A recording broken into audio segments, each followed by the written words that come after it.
नमस्कार दोस्तों, मैं इंजीनियर एस के राठौड़ एक बार फिर से स्वागत करता हूं हाईपाई स्टडी के ऑनलाइन मंच पर। कैसे हो आप? ठीक है ना। देखो कि अपन राजस्थान की ज्योग्राफी पढ़ रहे थे और राजस्थान की ज्योग्राफी के अंदर अपने पार्ट जो अपना टॉपिक था दूसरा वाला, वो दूसरा टॉपिक से अपने स्टार्ट किया था। और राजस्थान के भौतिक प्रदेश जो अपना चल रहा था, उस राजस्थान के भौतिक प्रदेश के अंदर मैंने पहला आपका जनरल इंट्रोडक्शन लिया था थोड़ा सा, और उस सामान्य जो भौतिक प्रदेश का जो परिचय था उसमें मैंने आपको बताया था कि राजस्थान के किस तरीके से भौतिक विभाजन हुए थे, किन किन लोगों ने दिया था, और राजस्थान के अंतिम रूप से 4 भौतिक विभाजन हुए थे। ठीक है ना मित्रों। और राजस्थान का जो 4 भौतिक विभाजन हुए थे, पहला जो भौतिक विभाजन हुआ था, इधर देखना, पहला भौतिक विभाजन हुआ था, बताओ मित्रों कौन सा हुआ था? मरुस्थल। और मरुस्थल के बाद दूसरे नंबर का हुआ था मेरे साथियों, वो कौन सा हुआ था? अरावली। और अरावली के बाद तीसरे नंबर का कौन सा हुआ था? मैदान। और बताओ चौथे नंबर का कौन सा हुआ था? पठारी भाग। ये 4 भौतिक प्रदेश हुए थे अपने। और इसी के साथ मैं आपको कहना चाहता हूं कि अगर आपने अभी तक हमारे चैनल को सब्सक्राइब नहीं किया है तो जल्दी से जल्दी सब्सक्राइब कर दीजिए, और साथ ही बेल आइकन को प्रेस करना ना भूले, ताकि जब भी हमारा अगला वीडियो अपलोड होगा आप तक नोटिफिकेशन जरूर पहुंच जाएगा। और इसी के साथ मैं इंजीनियर एस के राठौड़ आपको कहना चाहता हूं कि जिस दिन मैं सरपीरा होऊंगा, वाह करो, अरे जिस दिन मैं सरपीरा होऊंगा उस दिन मैं फरिश्ता बन जाऊंगा। अरे मेरी टहनियों को काटने वालों जरा ध्यान से सुनो, मेरी एक जड़ जिंदा होगी, मैं पुनः हरा हो जाऊंगा। इसी के साथ आज अपन स्टार्ट करते हैं अपना मरुस्थल वाला पार्ट।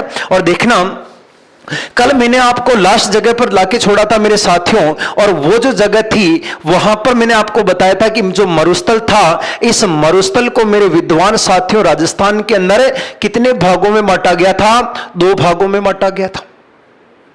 मरुस्थल को राजस्थान के अंदर कितने भागों में बांटा गया था? 2। अब देखना मेरे विद्वान साथी की 2 भाग कौन कौन से थे। तो जो पहला वाला जो पार्ट था, वो पहले वाले जो मरुस्थल था, उस मरुस्थल को किस नाम से पुकारते हैं? शुष्क मरुस्थल। और दूसरे वाले मरुस्थल को किस नाम से पुकारते हैं? तो उसे कहा जाता अपने अर्धशुष्क मरुस्थल के नाम से पुकारा जाता है। ये 2 प्रकार के राजस्थान के भौतिक विभाजन में मरुस्थल को वापस कितने भागों में बांटा गया? 2 भागों के अंदर। पहला कौन सा है? शुष्क मरुस्थल। और दूसरा कौन सा है? अर्धशुष्क मरुस्थल। वैसे ये दोनों ही भाग जो है ना मित्रों, ये वर्षा के मान के आधार पर है। अगर वर्षा का मान मरुस्थल में कहीं कम है तो वो वाला भाग कौन सा कहलाओगे? शुष्क मरुस्थल। और जहां पर अगर वर्षा का मान ज्यादा है तो वो वाला किस में आएगा? अर्धशुष्क मरुस्थल में। ठीक है ना। तो बने रहिए हमारे वीडियो के साथ। अब अपन स्टार्ट करते हैं पहला जो था दोस्तों शुष्क मरुस्थल। ठीक है ना। अपन स्टार्ट कर रहे हैं पहला, जिसका नाम था मेरे विद्वान साथियों कौन सा? शुष्क मरुस्थल। और इस वीडियो को लास्ट तक जरूर देखना, क्योंकि मैंने आपको बताया है कि अब ज्योग्राफी की जो भी एंट्री होगी वो एक धमाकेदार होगी, और धमाकेदार ज्योग्राफी की कहानी के साथ मैं आपके साथ बना रहूंगा। अब देखो सुनना, अगर मैं आपको कहूं कि शुष्क मरुस्थल का विस्तार कहां से कहां तक है, जो देखो इधर शुष्क मरुस्थल, मैंने आपको बताया था कि मरुस्थल का भारत के अंदर विस्तार वाले टोटल राज्य कितने थे? 4 थे। पहला कौन सा था? राजस्थान। फिर कौन सा था? पंजाब। फिर कौन सा था? हरियाणा। और एक कौन सा था? गुजरात। इन 4 राज्यों में मरुस्थल फैला है। और राजस्थान के अंदर मरुस्थल कितने जिलों के अंदर था मेरे साथियों? राजस्थान के अंदर मरुस्थल 13 जिलों में था। और नवीनतम जिला कौन सा था? सिरोही।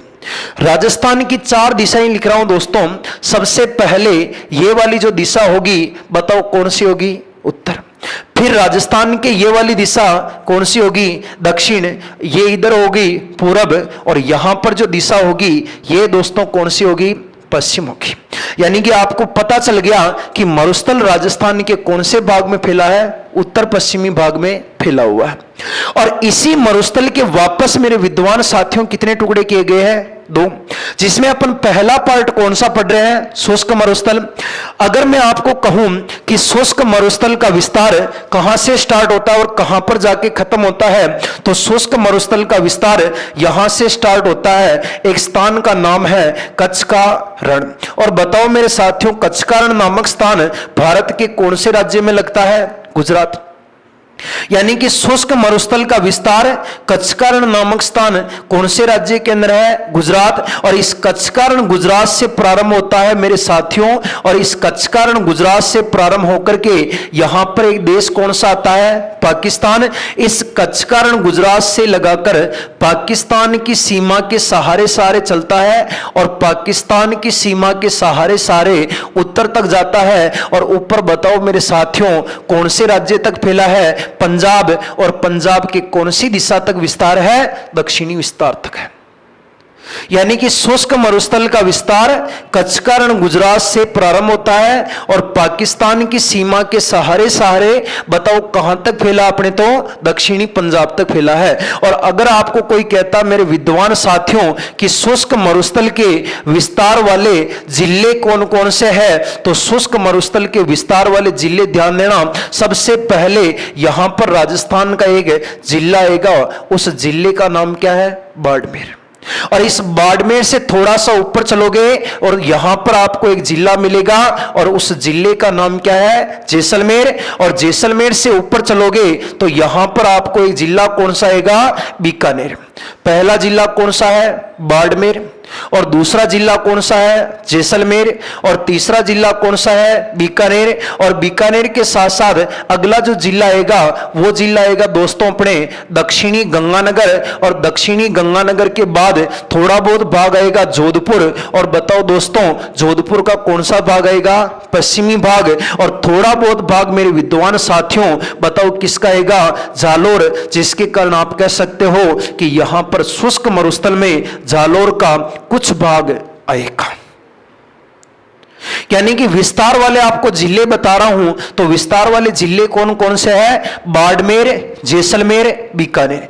मेरे साथ साथ बोलना एक बार, बाड़मेर, जैसलमेर, बीकानेर। बीकानेर के बाद कौन सा है? दक्षिणी गंगानगर। और दक्षिणी गंगानगर के बाद कौन सा है? पश्चिमी जोधपुर। और पश्चिमी जोधपुर के बाद कौन सा आएगा? जालोर का कुछ भाग। और इसी के साथ आपको जो यहां पर मुख्य रूप से जो टॉपिक पॉइंट ध्यान रखने मेरे साथियों, सबसे पहला आपको ध्यान रखना है कि शुष्क मरुस्थल के अंदर यहां पर वर्षा का मान कितना है? तो इस शुष्क मरुस्थल में वर्षा का मान 0 से लगा करके बताओ दोस्तों कितने सेंटीमीटर है? 25 सेंटीमीटर है।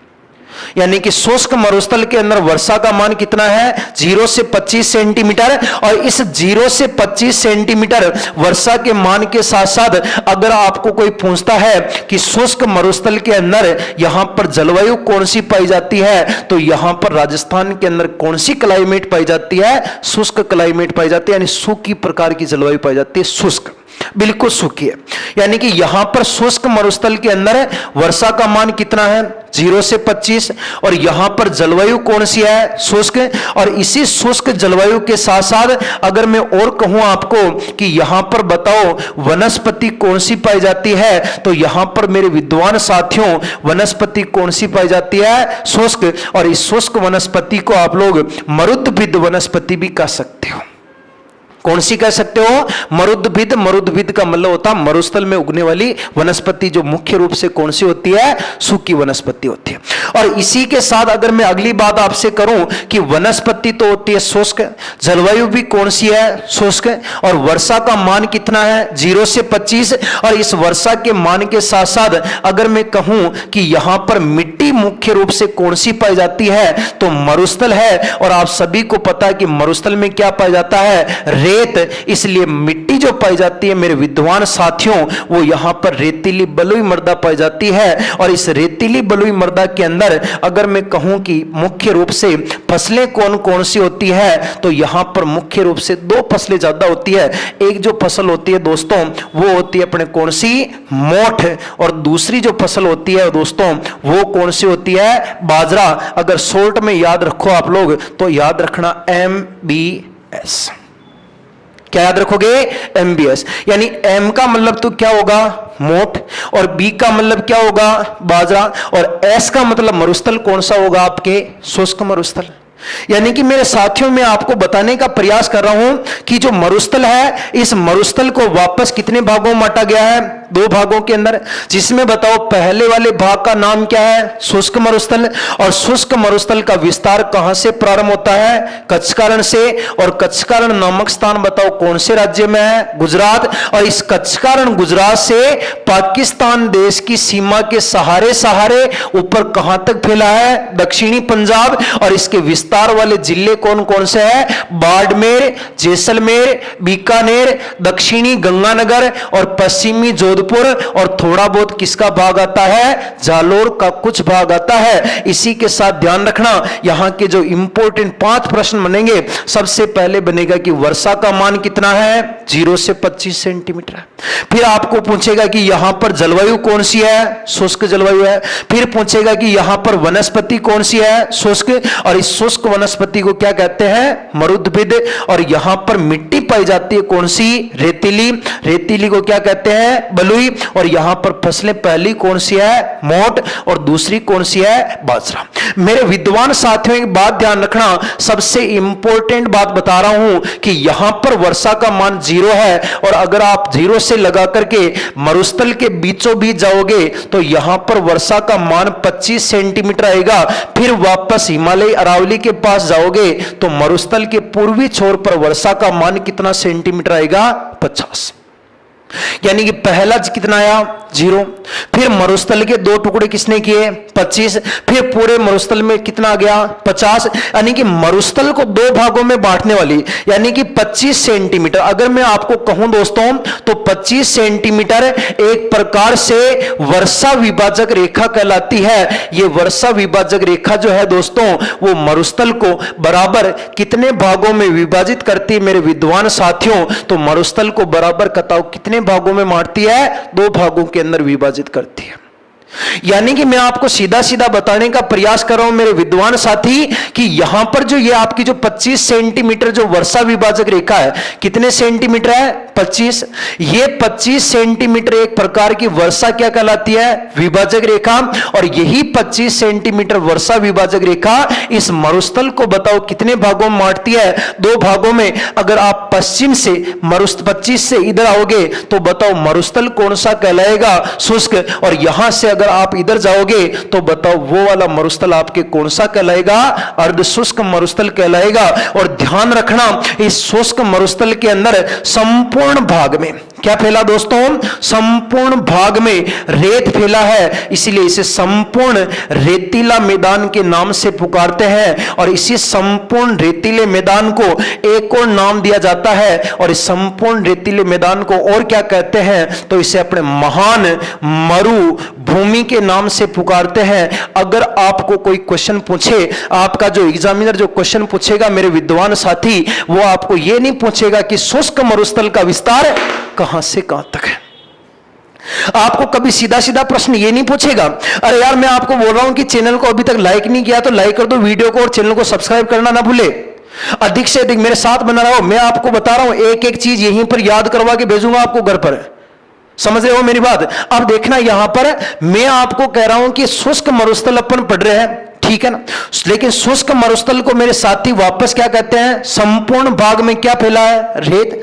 इसलिए इसे संपूर्ण भाग को क्या कहते हैं? रेतीला मैदान। और इसी रेतीले मैदान को और किस नाम से पुकारते हैं? महान मरुभूमि कहते हैं। और इस महान मरुभूमि या संपूर्ण रेतीला भाग को मेरे साथियों एक भाषा में अगर मैं कहूं तो बताओ किस नाम से पुकारते हैं? इर्ग कहते हैं। इर्ग क्या कहते हैं? इर्ग। जहां पर आपको कंकड़ पत्थर नहीं दिखेंगे, जहां पर आपको चट्टानें नहीं दिखेगी, जहां पर आपको उबड़ खाबड़ मैदान नहीं दिखेगा, जहां पर केवल और केवल रेत का संपूर्ण भाग में जहां तक देखो, मैं यहां से लगा करके आपके तक, कहां तक? मैं यहां से पढ़ा रहा हूं आपके तक, संपूर्ण भाग का मैंने रेत ही रेत फैले तो को है, पूरा भाग का मैंने रेती दिख रहा था ना। भावनाओं को समझ लियो आराम से। इस भावनाओं को समझना, एक बार अपने दिमाग में डालना कि संपूर्ण भाग में अगर रेत फैला है तो इधर क्या है? तो इधर कुछ नहीं। उस शब्द को एक शब्द में आप लोग क्या बोलोगे? इर्ग बोलोगे। समझ में आया? समझ में आ गयो कि ठीक है गुरुजी, समझ में आ गया। यानी संपूर्ण भाग में रेतीला मैदान है, क्या बोलोगे? ईर्गे। और इसे और किस नाम से पुकारते हो? महान मरुभूमि। आरएस प्री में पूछा जा चुका है प्रश्न, ये पूछा था उस बंदे ने कि महान मरुभूमि का विस्तार कहां से कहां तक है? तो कच्छ का रण गुजरात से पाकिस्तान की सीमा के सहारे सहारे सीधा कहां तक फैला है? दक्षिणी पंजाब तक फैला। और यहां पर जो आपकी वर्षा विभाजक रेखा जो काम करेगी वो बताओ कितने भागों में बांटेगी? 2 भागों में। और उस वर्षा विभाजक का मान कितना है? 25 सेंटीमीटर। और वर्षा का मान कितना होगा? 0 से 25। जलवायु कौन सी होगी? शुष्क। और यहां पर वनस्पति भी कौन सी है? शुष्क। और इसे क्या कहते हैं? मरुद्भिद। और यहां पर मिट्टी कौन सी है? रेतीली बलुई। और फसल एक तो कौन सी है? मोठ। और बताओ दूसरी कौन सी है? बाजरा। और विस्तार वाले जिले कौन कौन है? जैसलमेर, बीकानेर, दक्षिणी गंगानगर, पश्चिमी जोधपुर, जालोर का कुछ भाग है। और विस्तार कच्छ का रण गुजरात से पाकिस्तान की सीमा के सहारे सहारे बताओ कहां तक फैला है? दक्षिणी पंजाब तक फैला हुआ है। स्क्रीनशॉट ले लो एक बार, फिर अपन अगले चलते हैं। ठीक है गुरुजी, आगे चला। इस शुष्क मरुस्थल को अगर मैं आपको कहता हूं मेरे विद्वान साथियों, तो वापस शुष्क मरुस्थल में कुछ इंपॉर्टेंट चीज है जो एग्जाम की दृष्टि से बहुत ही ज्यादा महत्वपूर्ण है और वहीं से ही प्रश्न बनता है। एक बार आप सभी कमेंट करके बताना मेरे को वीडियो आपको कैसा लगा। कल का जो वीडियो था इसका पहला वाला पार्ट शुष्क मरुस्थल का, वो आपको कमेंट करके बताना। मेरे जो वहां पर जाओ प्लेलिस्ट के अंदर, वहां पर वीडियो है, वीडियोज के अंदर देखो इसका जो पहला वाला पार्ट है वो आपको कैसा लगा। धमाकेदार एंट्री के साथ एक नई पहल स्टार्ट की थी, वहां पर कमेंट करके जरूर बताना। और ये वीडियो भी आपको कैसा लगा कमेंट के माध्यम से जरूर बताना। मैं आपके कमेंट का इंतजार करूंगा और आपको वापस में रिप्लाई भी दूंगा। आज दिन तक किसी वीडियो के ऊपर रिप्लाई नहीं दिया, लेकिन इस वीडियो के ऊपर आपके कमेंट का आंसर जरूर दूंगा मैं, ठीक है ना। तो देखो, अगर मैं कहूं मेरे विद्वान साथियों कि शुष्क मरुस्थल जो है, इस शुष्क मरुस्थल को पुनः 2 भागों में बांटा गया है कि अपन पहले पढ़ रहे थे भारत के अंदर थार का मरुस्थल, और थार के मरुस्थल को अपन लोगों ने 2 भागों में बांटा था, शुष्क और अर्धशुष्क। अब यहां पर विडंबना यह आ गई कि शुष्क मरुस्थल को भी वापस बताओ कितने भागों में बांटा गया है? तो वापस इसको 2 भागों में बांटा गया। कितने भागों में बांटा गया है? 2 भागों में। मानते हैं मरुस्थल में क्या है? रेत। तो रेत के अंदर जब हवा चलती है ना, तो हवा चलने के साथ साथ वहां पर ऐसे रेत के टीलों का निर्माण हो जाता मेरे विद्वान साथियों। और जब रेत के टीलों का निर्माण होता है तो उस चीज को कहा जाता है, बताओ किस नाम से पुकारते हैं? बालू का स्तूप कहते हैं। क्या कहते हो? बालू का स्तूप। और जहां पर रेत के टीले नहीं होते हैं, जहां पर स्तूपों का निर्माण नहीं होता है, वहां पर कुछ नहीं होता है। और तो क्या, ऐसा था ही नहीं कि वहां पर कोई रसोई पानी होगा। जहां पर रेत के टिल्ले है उस चीज को कहते हैं बालू का स्तूप, और जहां पर नहीं है तो नहीं है।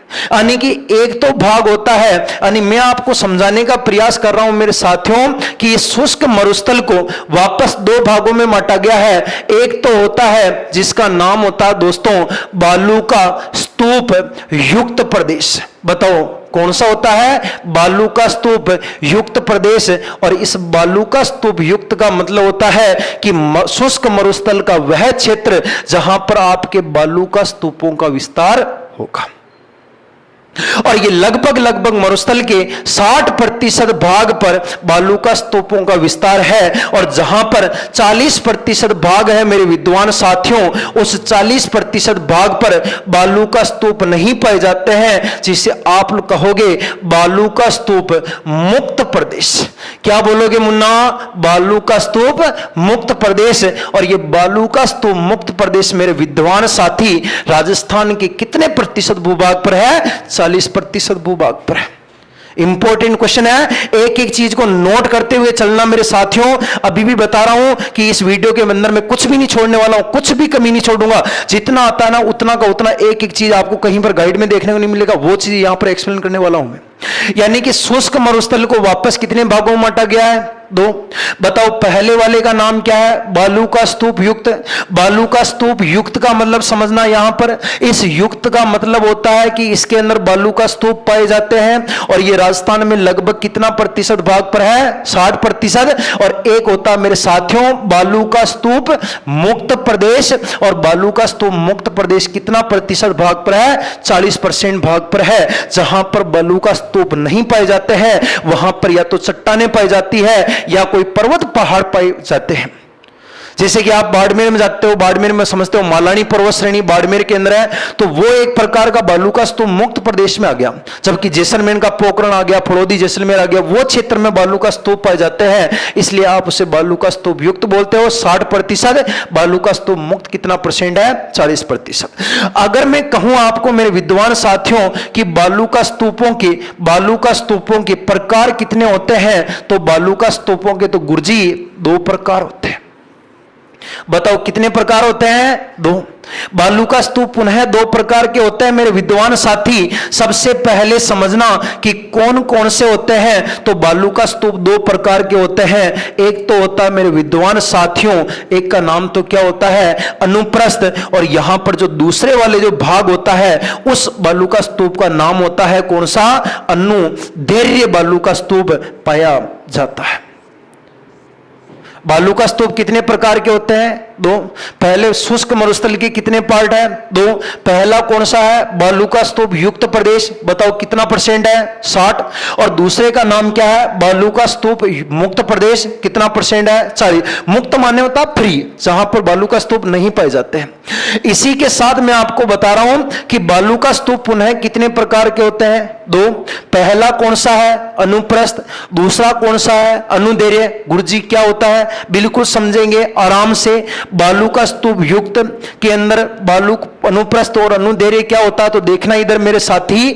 अनुप्रस्थ का मतलब होता है कि जैसे कि हवा चलती है। क्या चलेगी?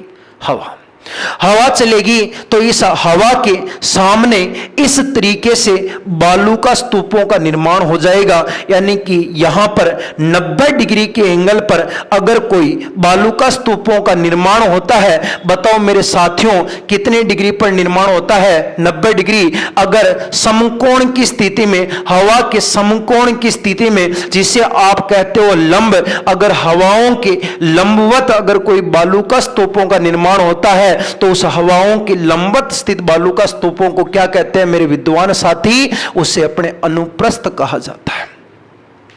बताओ क्या कहते हैं? अनुप्रस्थ। यानी कि हवाओं के अगर लंबवत, यानी कैसी स्थिति में? समकोण। यानी कितना डिग्री पर? 90 डिग्री पर। यानी कि हवाओं के लंबवत बनने वाले बालू का स्तूपों का ये चल रही है मेरे साथियों क्या? हवा। अगर हवाओं के कोई लंबवत बनता है तो उस लंबवत बनने वाले बालू का स्तूपों को क्या कहते हैं? अनुप्रस्थ। और इसी के साथ जैसे कि हवा चलती है और यह अगर बालू का स्तूपों का निर्माण हवाओं के लंबवत बनकर के इस तरीके से 180 डिग्री के एंगल पर बनना स्टार्ट हो जाता है, जिसे आप लोग कहते हो, आप लोग अपने किस नाम से पुकारते हो? तो एक तो लंबवत बनता है, एक आपके कौन सा बनता है? समानांतर बनता है। ऐसी स्थिति को क्या बोलते हैं मेरे विद्वान साथियों? समानांतर। और अगर हवाओं के समानांतर अगर कोई बालू का स्तूपों का निर्माण होता है तो उन बालू का स्तूपों को बताओ मेरे विद्वान साथियों किस नाम से पुकारोगे? तो अनुदैर्घ्य के नाम से पुकारा जाएगा। यानी कि हवाओं के लंबवत बनने वाले रेत के टीलों को क्या कहते हैं? अनुप्रस्थ। और हवाओं के समानांतर बनने वाले रेत के टीलों को बताओ आप लोग किस नाम से पुकारोगे? अनुदैर्घ्य के नाम से पुकारोगे। वापस समझ लेना, हवाओं के लंबवत बन रहा है 90 डिग्री पर, कैसे कोण बन रहा है? समकोण।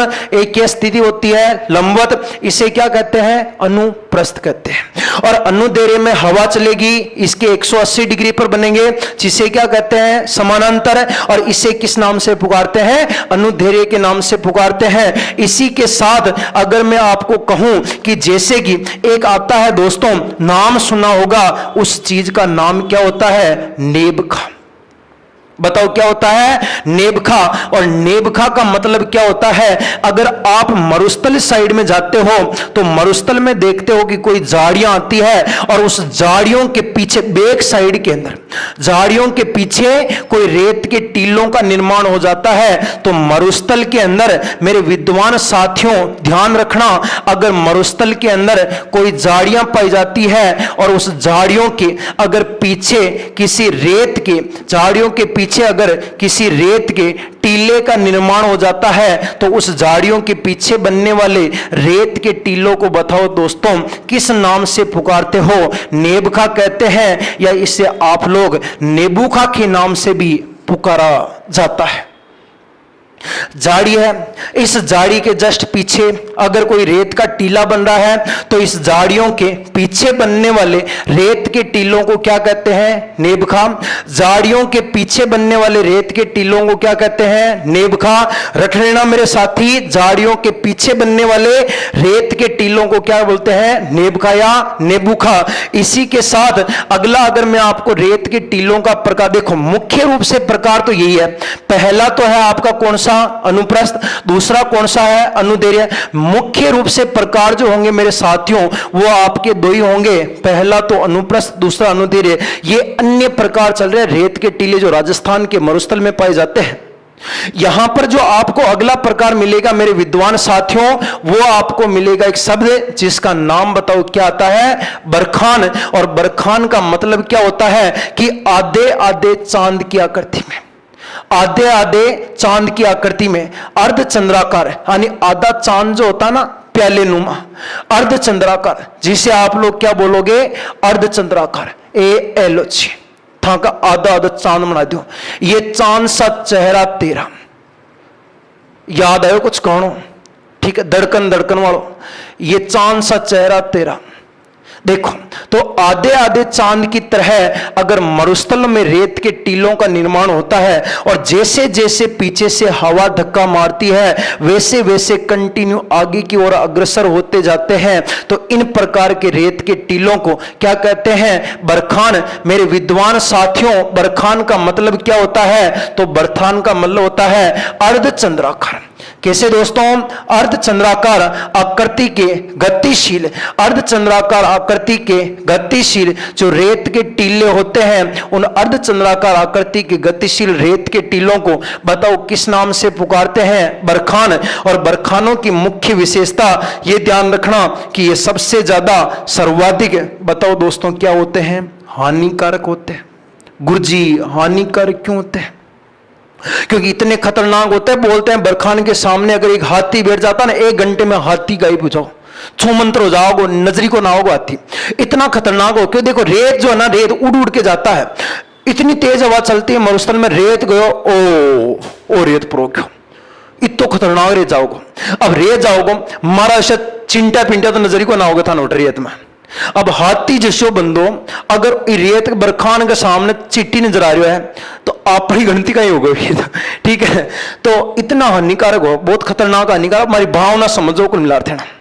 यानी कि अर्धचंद्राकार आकृति के जो गतिशील रेत के टीले होते हैं उन अर्धचंद्राकार आकृति के गतिशील रेत के टीलों को किस नाम से पुकारते हैं? बरखान। और बरखान सर्वाधिक क्या होते हैं? हानिकारक होते हैं। कन्फ्यूज क्लियर हो गयो कि 4 रेत के टीले बताए, 1 2 3 4, चारों में वापस बता रहा हूं मरुस्थल को कितने भागों में बांटा गया है? 2।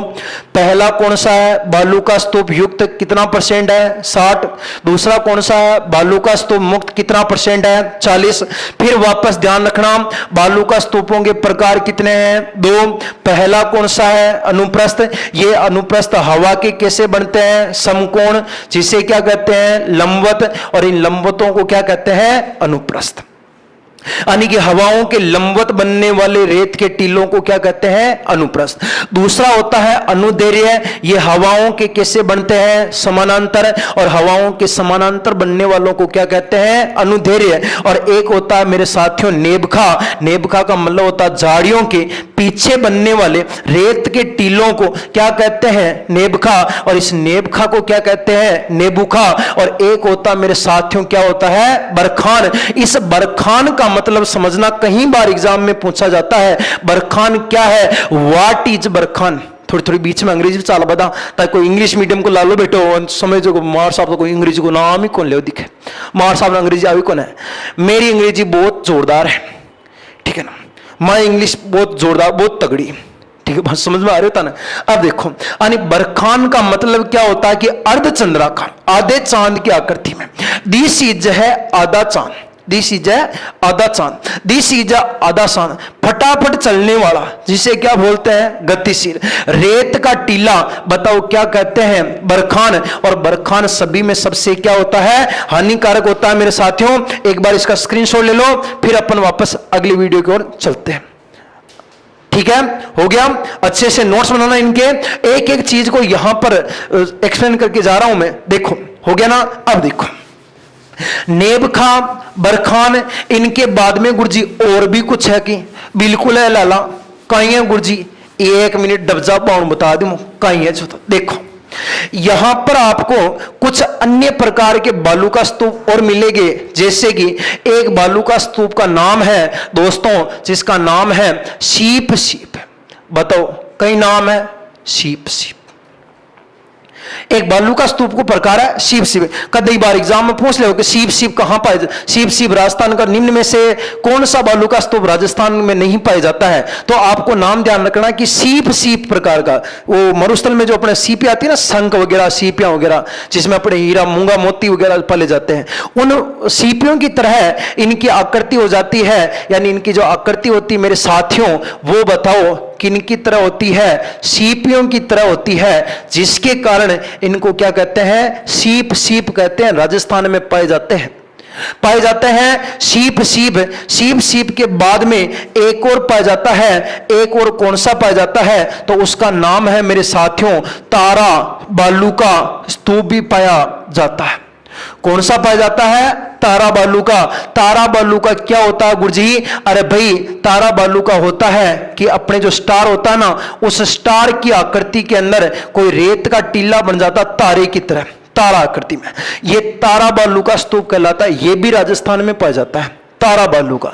कौन सा पाया जाता है तारा बालू का इधर बाड़मेर जोधपुर साइड में ज्यादा पाया जाता है तारा बालू का के बाद एक होता है जिसका नाम है पौनानुवर्ती बताओ क्या नाम है पौनानुवर्ती बालू का स्तूप और ये पौनानुवर्ती बालू का स्तूप क्या होता है तो ये हवा चलती है तो उस हवा के दौरान एक ही रेखा में बन जाते हैं जिसके कारण इन बालू का स्तूपों को रेखीय बालू का स्तूप भी कहा जाता है। बताओ मेरे साथियों क्या कहते हैं रेखीय बालू का स्तूप भी कहते हैं। यानी पवन की दिशा जिस तरफ पवन चलेगी अगर इधर से चल रही है तो इधर बन जाएंगे इधर चल रही है तो कभी इधर कभी इधर समझ में आयो हाँ कभी इधर यानी जिस तरफ हवा चलेगी जिस तरफ पवन की दिशा होगी उन पवनों की दिशा में इन बालू का स्तूपों का निर्माण होता है जिसके कारण इन बालू का स्तूपों को क्या कहते हैं रेखीय बालू का स्तूप कहा जाता है। एक रेखा में होता है ध्यान रखना पवनानुवर्ती रेखीय बालू का स्तूप एक है तारा बालू का अलग है शीप शीप अलग है। अगला बालू का स्तूप कौन सा है गुरुजी तो अगला बालू का स्तूप का नाम आता है जिसका नाम है मेरे साथियों नेटवर्क बालू का स्तूप।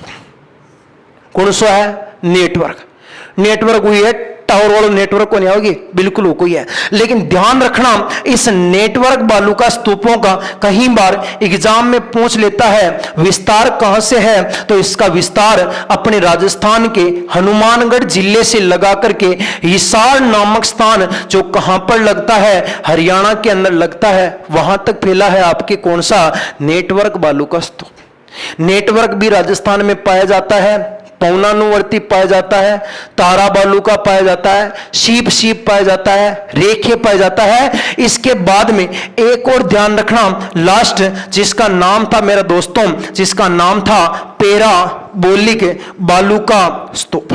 बताओ मेरे विद्वान साथियों कौन सा था? पैराबोलिक बालू का स्तूप। कहीं बार एग्जाम में पूछा जाता है कि राजस्थान में, संपूर्ण राजस्थान में सर्वाधिक पाया जाने वाला, राजस्थान में सर्वाधिक पाया जाने वाला स्तूप का प्रकार कौन सा है? तो राजस्थान के अंदर सर्वाधिक पाया जाने वाला बालू का स्तूपों का प्रकार बताओ कौन सा होगा? पैराबोलिक होगा। समझ में आयो कि राजस्थान में सर्वाधिक, सबसे ज्यादा, इन सभी में सबसे ज्यादा कौन सा पाया जाता है? पैराबोलिक पाया जाता है। ये इसी क्षेत्र में पाया जाता है, अपने जैसलमेर, फड़ौदी, पोखरण साइड में। पैराबोलिक राजस्थान में सर्वाधिक पाया जाता है। गांठ मान लेना। अरे भाई इसकी आकृति पूछ लेते हैं कहीं बार, गुरुजी आकृति कौन सी होवे? आकृति तेरी जुल्फों के साए में मुझे खेल लेने दे, क्या पता किस दिन तेरी चोटी कट जाएगी। उस चोटी को गूंथने वाली महिलाओं की हेयरपिन के समान इन स्तूपों की आकृति होती है। हेयरपिन हो ना, हेयरपिन बाड़म लगा रखी है, थाका हाथ माथा बजाई रहा है, कहीं कौन चोटी कौन घटी था कि आकृति हेयरपिन समान हो। हेयरपिन सागे हो आकृति कौन सा की? पैराबोलिक। पैराबोलिक बालू का स्तूप राजस्थान में सर्वाधिक पाया जाता है, और सर्वाधिक पाया जाने वाली आकृति की कैसी होती है? हेयरपिन के समान। और उस बालू का स्तूप का नाम क्या है? पैराबोलिक। इसी के साथ ध्यान रखना मेरे विद्वान साथियों, अगर आपको कोई पूछता है कि जैसे कि रेत के टीलों की कोई कतार पाई जाती है, तो उस रेत के टीलों की कतार को किस नाम से पुकारते हैं? उसे डोल कहते हैं। क्या कहते हैं? डोल। रेत के टीलों की कतार होती है, उसे कहते हैं डोल। और अगर इस रेत के टीलों के ऊपर ध्यान रखना, एक बारीक रेत की परत पाई जाती है, ऐसे रेत के टीलों के ऊपर इस तरीके से एक बारीक रेत यानी महीन रेत की परत ऊपर चढ़ जाती है हवाओं के दौरान। तो ये जो महीन रेत की परत पाई जाती है मेरे विद्वान साथियों, इस महीन रेत की परत को बताओ किस नाम से पुकारते हैं? तो इस महीन रेत की परत को बताओ किस नाम से पुकारते हैं? उर्मिका कहते हैं। उर्मिका। क्या कहते हैं? उर्मिका। रेत के टीलों की कतार को क्या कहते हैं? डोल। और इस डोल पर पाई जाने वाली महीन रेत की परत को क्या कहते हैं? उर्मिका।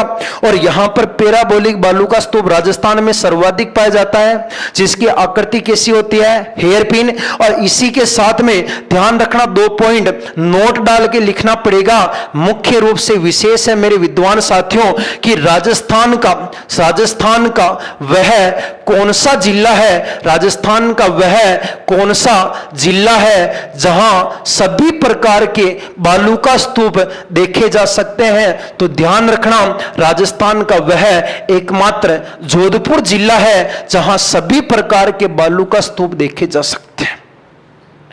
राजस्थान के अंदर सभी प्रकार के बालू का स्तूप बताओ कौन से जिले में पाए जाते हैं? जोधपुर। जबकि आपको सेकंड नंबर के नोट में लिखना पड़ेगा मेरे साथियों कि राजस्थान में, संपूर्ण राजस्थान में सर्वाधिक, राजस्थान के अंदर सर्वाधिक बालू का स्तूपों वाला जिला कौन सा है? तो राजस्थान के अंदर सर्वाधिक बालू का स्तूपों वाला जिला, तो बताओ उस जिले का नाम मेरे विद्वान साथियों बताओ कौन सा होगा? जैसलमेर होगा। कौन सा होगा? जैसलमेर होगा। रेत के टीलों की कतार क्या कहते हैं गुरुजी? डोल क्या है गुरुजी? ठीक है। रेत के परत पर पाई जाने वाली महीन रेत की परत को क्या कहते हैं? उर्मिका। और यहां पर राजस्थान का वह कौन सा जिला है जहां सभी प्रकार के, इस लाइन को मैं मुख्य रूप से अंडरलाइन कर रहा हूं, राजस्थान का वह कौन सा जिला है जहां सभी प्रकार के, यानी टोटल जितने भी है ना, जितने भी है सीप पैराबोलिक, नेबखा, बरखान, जितने भी प्रकार के डोल, उर्मिका, सभी प्रकार के अगर एक साथ देखने हो तो आप कहां जाओगे? जोधपुर। और राजस्थान में सर्वाधिक बालू का स्तूपों वाला जिला भी कौन सा होगा? जैसलमेर। और राजस्थान के जैसलमेर के अंदर एक और विशेषता ध्यान रखना कि राजस्थान में, संपूर्ण राजस्थान में सर्वाधिक बंजर भूमि वाला जिला भी कौन सा है? तो राजस्थान के अंदर सर्वाधिक बंजर भूमि वाला जिला भी अगर कोई पूछे मेरे विद्वान साथियों, तो वो बताओ कौन सा जिला होगा? जैसलमेर होगा। सर्वाधिक बंजर भूमि वाला जिला कौन सा है? जैसलमेर। और राजस्थान में संपूर्ण भारत की लगभग 20% व्यर्थ भूमि का विस्तार है। और राजस्थान के अंदर ध्यान रखना, बंजर विकास कार्यक्रम, राजस्थान के अंदर बंजर विकास कार्यक्रम अगर कोई पूछता है कि कितने जिलों में चलाया जा रहा है, तो मेरे विद्वान साथियों बता देना, बताओ कितने जिलों में चल रहा है? 14 जिलों में चल रहा है। यानी कि राजस्थान में सर्वाधिक बालू का स्तूप वाला जिला कौन सा है? जैसलमेर। और राजस्थान के अंदर सर्वाधिक बंजर भूमि वाला जिला कौन सा है? जैसलमेर।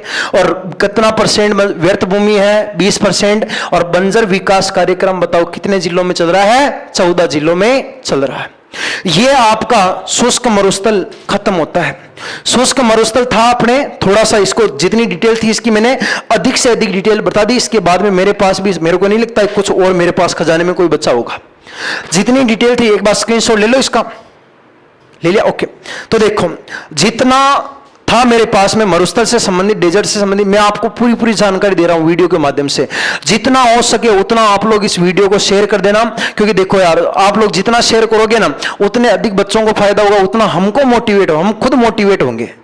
आपके व्यूज देख देख करके हम मोटिवेट होते हैं। जैसे कि मेरे में इतना जोश कैसा है, मैं पढ़ा रहा हूं, मैं तो आराम से वही पढ़ा सकता था कि हाँ राजस्थान का वह कौन सा जिला, लेकिन मेरे में इतना जुनून क्यों आया? मेरा जुनून आया आप लोगों के सपोर्ट और प्यार से। इतना सपोर्ट कर रहे हो, बहुत बहुत शुक्रगुजार हूं मैं आप सभी का। और आशा करता हूं, उम्मीद करता हूं कि आपका सपोर्ट इसी तरीके से बना रहेगा।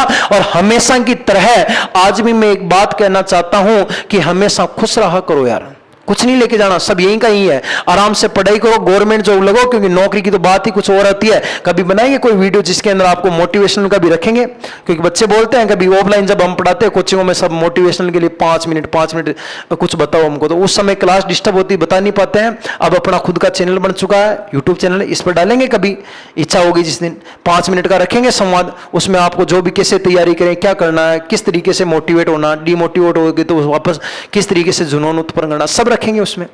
लेकिन आप बस इतनी सी गुजारिश है, वीडियो को शेयर करते रहना और वीडियो को पूरा जरूर देखना यार, क्योंकि देखो हम मेहनत भी कर रहे हैं, आप 2 मिनट देखते हो, वीडियो को निकाल देते हो, उसमें क्या ना फिर मजा नहीं आता।